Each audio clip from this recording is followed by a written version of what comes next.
Hello' everyone, আজি যিহেতু 15 আগষ্ট, তাৰ বাবে মই বনাই আছোঁ আজি স্পেচিয়েল একো নাই, ঘুগুনি আৰু পুৰিটো হোৱাই নাই, বনাই আছোঁ। মই বেলি আছোঁ এতিয়া আটা লাড্ডু বনাই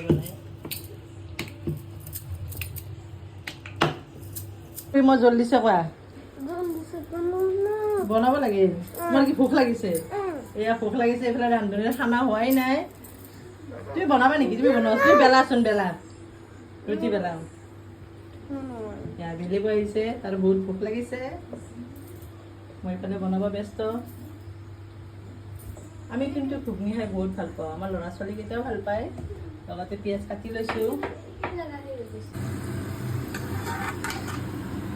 পুৰি বনোৱা হৈ গ'ল। ইফালে ঘুগুনিটো আমি কেনেকৈ খাওঁ দেখুৱাই আছোঁ আপোনালোকক। প্ৰথমতে এনেকৈ তেল লৈছোঁ অলপমান, এনেকৈ খাই চাবচোন সকলোৱে, বহুত টেষ্টি লাগে। ইয়াতে ঘুগুনি লৈছোঁ, এইখিনি মিক্স কৰি দিম এতিয়া।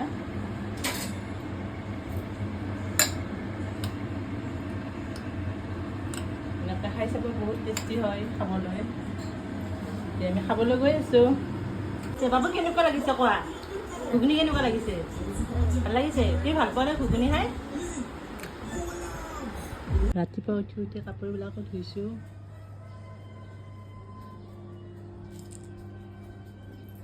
ৰাইজ, আমাৰ কোনো 15 আগষ্ট নাই, কোনো বন্ধ নাই। দিনটোত যিমান কাম থাকে সকলো কাম কৰিবই লাগিব, গতিকে কিহৰ বন্ধ আমাৰ? এতিয়া লগাবলৈ গৈ আছোঁ কাপোৰত দহি। দিনটোত যিখিনি সময় পায় সেইখিনি সময় এইখিনি কৰি থাকোঁ, আৰু বহুত কাম থাকে, কৰি থাকোঁ বাৰু দিনটোৰ ব্যস্ততাৰ মাজত।